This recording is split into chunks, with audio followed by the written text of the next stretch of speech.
Look, if I'm being honest, I watched nothing in the past month. No, overall, I was just kind of busy. That should change with an influx of new shows, with the summer 2023 shows wrapping up. But hey, I did watch some shows, so I have some things to talk about. Now to a show many said I should have watched ages ago.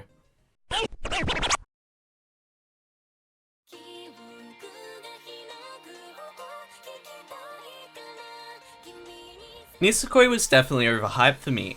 I don't know if my expectations have become too harsh, or I've become somewhat burnt out, but this show did nothing for me. Nisekoi follows Ichijo Raku, who wants to ask his crush Onodera out, the other main point being that Raku has a pendant which has a keyhole and will open when the one he made a promise with 10 years ago unlocks it with a key. We then find out Onodera has a key, as well as Kirasaki, an arranged girlfriend for Raku, and Marika, who is in an arranged marriage with Raku. Where basically everything I summarized there is dragged across their 20 episode run. Not having a conclusion probably doesn't help my thoughts, but the show could not get me to care for any of its characters. Raku is a generic male protagonist. Onodera is way too shy and partially frustrating. Kirasaki gave off generic pain in the ass vibes, and Marika is a psycho.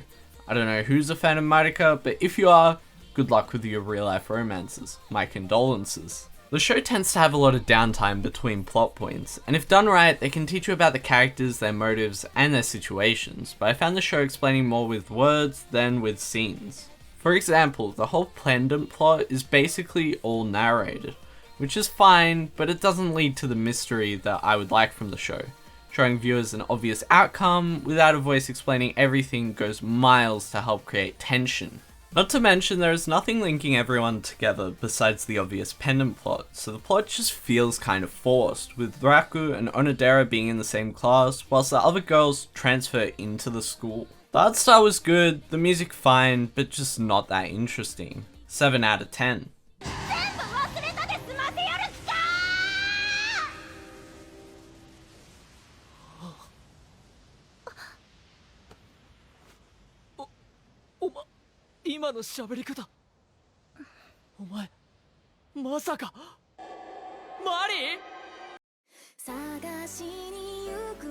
Yeah, it's better. My Teen Romantic Comedy SNAFU 2, aside from the bad name, I thought it was in most ways better than the season that preceded it. The story this time finds itself focusing on Hikigaya and his distaste for participating in club activities a lot more, rather than helping others like in the prior season. With this all coming to an end when Yukino tells him that the club no longer requires his services. And yeah, repeating what I said, I enjoyed it. Whilst not necessary, the new art style looks more in line with what anime today looks like, with in my opinion, Hikigaya looking a bit more gloomy, but Yukino getting an upgrade in terms of her design. They also chose to slim down the cast a bit, with most of the plot lines besides the school president one, using less of the cast overall, and giving us a better view into the characters and specifically Hikigaya's personality. Overall, I'd say I liked it better. 8 out of 10.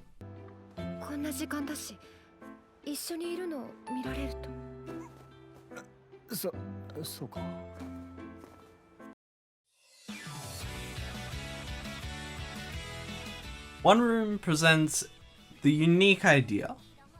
What if you went on a date with an anime character? Well, One Room presents the POV or point of view of you and a selection of one of these 3 ladies, which all have a mapped Osu song, by the way, in some sort of a setting. The first being a date sort of thing with your neighbor Yui, the second being the little sister arc with Natsuki being the little sister, and the third and final for the season being a childhood reunion with a childhood friend and musician, Mocha.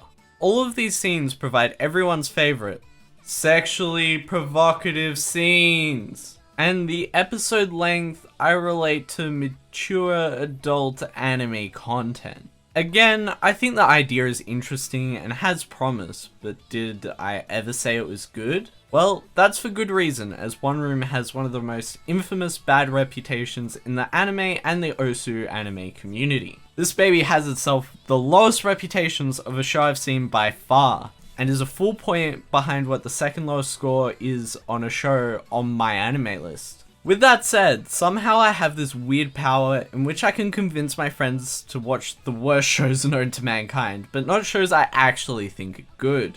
both of them getting back to me with one giving up at the end of Yui's section, and the other saying, and I quote, I f***ing hate One Room. Though I will say that the voice acting, performances, art style and music all stack up with better shows, despite how infamously annoying Haramachi Clover is to some. So One Room, so bad it's bad, or so bad it's good? I say definitely the former, though nowhere near the hardest show I've had to watch. 5 out of 10.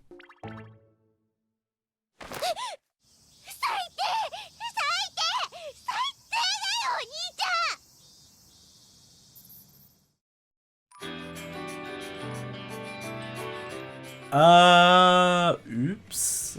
Hanamonogatari is the forgotten part of the second series, which literally barely exists on my anime list. Like seriously, you have to specifically look for the series to find it, when normally sequels and side series, you can just look in the related tab, but apparently Hanamonogatari is a ghost to the admins.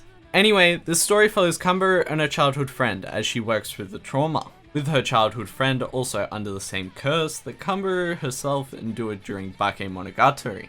By this time, the majority of the cast has graduated, and not many characters show up in the show, with the series protagonist Koyomi cameoing at the end with a funky new haircut and a car, which I can only think reminds me of that one scene in the Ace Attorney anime.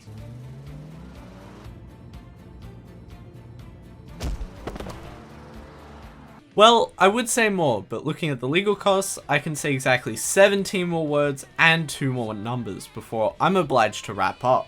So, just another Monogatari, 7 out of 10. Shh, that was 16 words.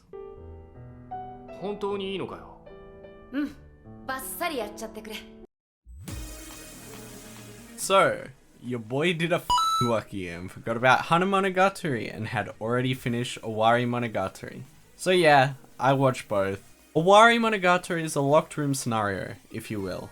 Series protagonist Koyomi and Ogi, one of the Oshino relatives, have found themselves in a room where they are held by an apparition. The room happens to be connected by an event in Koyomi's past between himself and a former classmate, with windows and doors rendered useless. To survive, the duo have to find the truth about past events, and finish by reconvening with that classmate, making all good in the world. In a way. Koyomi is his usual optimistic but gloomy self, and Ogi is quite the mysterious character, which is likely to be explored in the following 2 Owarimonogatari seasons. The rest of the cast, whilst relevant, don't really feature enough to talk about them too heavily, but they are presented with as much charm as the first episode I watched of the series. I think I've touched on everything else from the series before, so I'll keep it short, 8 out of 10.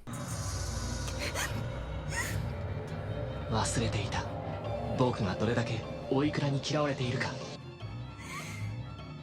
私はお前が嫌いだ。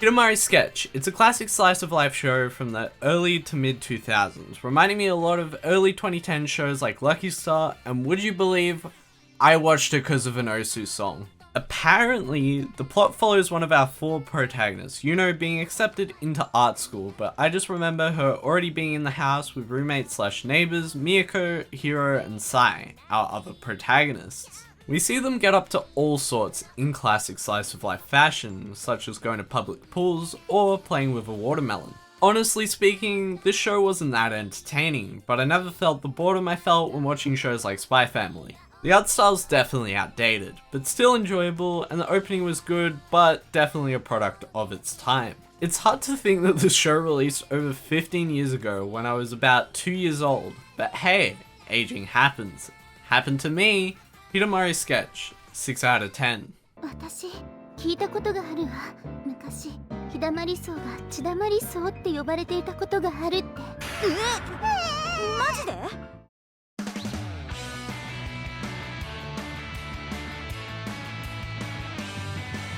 Bountar kinda boring, 6 out of 10.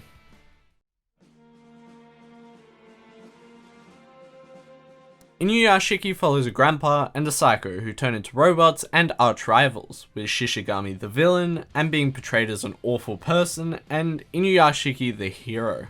I wasn't big on the show. I'm already not big on serious action plots, but good characters and a good story can kinda negate that for me, with the story hooking me in this case, but the characters not. Inuyashiki presents as too mundane a hero, which I get that's what they were going for, but he just needs some more fight in him, some more resentment towards Shishigami, considering what Shishigami does. Shishigami, on the other hand, is just a cold-blooded murderer, but is ignorant to people he doesn't care for, which should be a lesson they try and teach by the end, but the message ends up turning into something like sacrifice yourself for those you love, which doesn't hit as hard with how they present everything. And look, I may just be nitpicky with this, but I wasn't a fan with how Shishigami could kill people through screens. It just didn't make much sense, and made the deaths more comical if anything.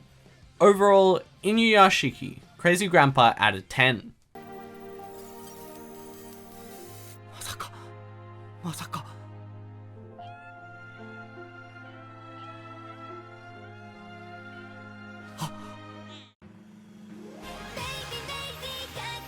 When I watched this, I didn't think I would be talking about this, but looking at the 1 hour runtime, may as well spew my thoughts. Whilst described as a side series of the main season, it feels very much like a prequel, covering events prior to the first episode, which the plot covers Chocolate and Vanilla moving out, by a moving truck, to sneak into Kasho's new cafe where we follow the cats getting their bells, or in other words their IDs so they can appear in public without their owners. The idea is pretty much as stupid as it sounds, and I only watched it due to ticking off another series off the list and thinking that it's an OVA. Surely at most it's 20 minutes, which they did do and I watched it as well, but yeah, no, an hour runtime is especially rough when you watch it 30 minutes before you go live.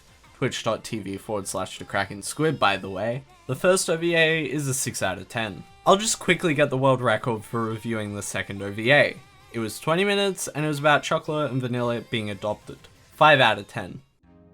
August, what did I say? It wasn't great, but it wasn't the Fire Force month all over again. Though I had a bit of a break and rejuvenated myself for the shit show that'll be next month. For some insight, at the very least, I am looking at watching at least 7 shows from the season and an extra 2 not from the season. On top of this, I'm going away for almost a week where I plan to still stream and work on some videos, like the next 2 case-by-case videos. Either way, a big month coming, so I hope you all enjoy. As always, my socials are in the comments.